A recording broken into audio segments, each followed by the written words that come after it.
Hello বন্ধুরা, কেমন আছো তোমরা সবাই?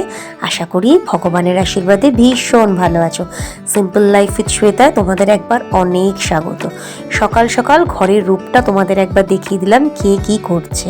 ওদিকে পাপাই গিটার বাজাচ্ছে, টাইগার শুয়ে, আর মা ফ্রিজ থেকে জিনিস বার করছে। চলে এসেছি রান্নাঘরে। আজকে আমার একটা প্রিয় ব্রেকফাস্ট তোমাদের সাথে শেয়ার করব।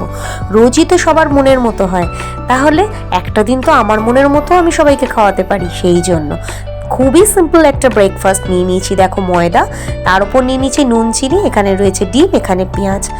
আর এটা করতে পেঁয়াজটা একটুখানি বেশি লাগবে। দিয়ে দিয়েছি কাঁচা লঙ্কা কুচিয়ে, তার মধ্যে একটু বেশি করে ঝালটা তোমাদের পরিমাণ অনুযায়ী তোমরা নেবে, কিন্তু পেঁয়াজটা কিন্তু অনেকটা বেশি করে নেবে। তো দেখো পেঁয়াজ নিয়ে নিয়েছি আমি। আর পেঁয়াজটা যত দেবে এটার স্বাদ তত ভালো হবে।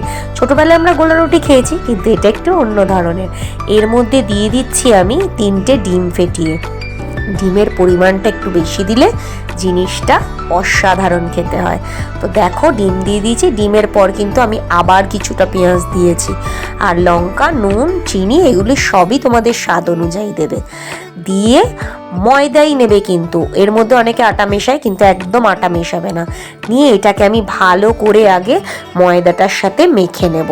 মেখে মেখে ডিমটা যখন দেখবে একদম ময়দাটা ঝুড়ো ঝুড়ো হয়ে গেছে ডিম টিম দিয়ে মাখিয়ে নেওয়ার পর, তখন আমি এর মধ্যে আস্তে আস্তে জল দেব আর ফ্যাটাতে থাকবো, জল দেব আর ফ্যাটাতে থাকবো।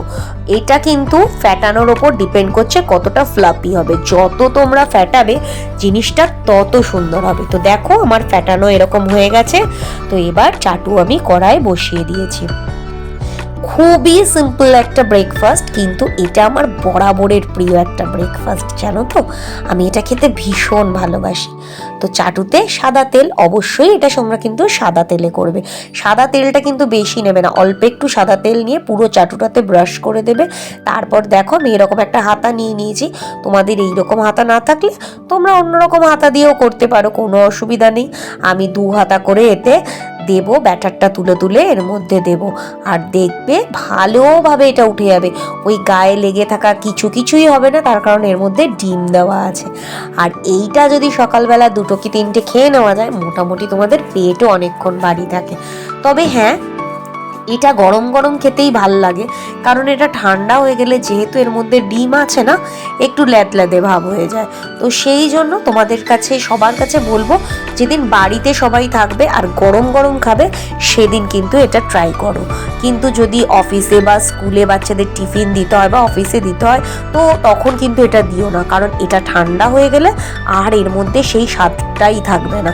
কারণ গরম গরম খেলে এর মধ্যে একটা বেশ ক্রাঞ্চি ভাবও থাকবে আর বেশ খেতেও ভালো লাগবে। আর ভাজবে যখন, 2টো পিঠই কিন্তু লাল লাল করে ভাজবে, কোনো পিঠ সাদা রেখো না, তাহলে আবার কিরম একটা লাগবে। তো দেখো 2টো পিঠই আমি এরকম ভালো করে ভেজে নিচ্ছি, একটার পর একটা ভেজে ভেজে তুলছি আর গরম গরম ওদের সার্ভ করছি। কিন্তু রেখে দেওয়ার কোনো ব্যাপার নেই, গরম গরম ভাজবো, যার যার ভাগেরটা তাকে তাকে দেব। সকালবেলা উঠে আজকে ভাবলাম রোজই তো এইসব খাই, আজ একটুখানি আমার মনের মতন করে করি।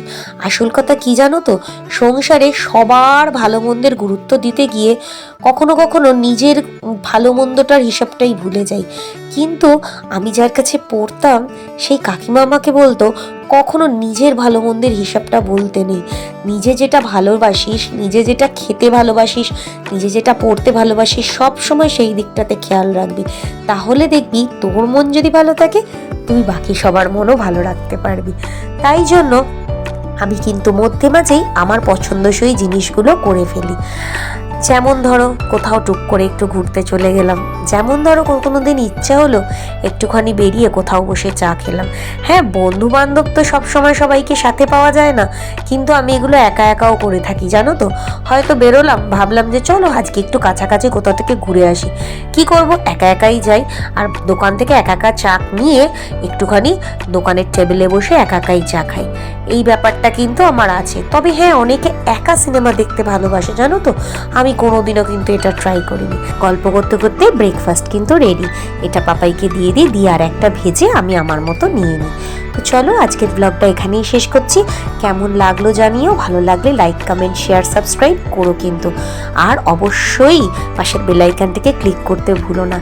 সাথে থেকো, পাশে থেকো, ভালোবাসায় থেকো। তোমাদের জন্য অনেক ভালোবাসা শুভকামনা রইল। দেখা হবে খুব শিগগির। টাটা।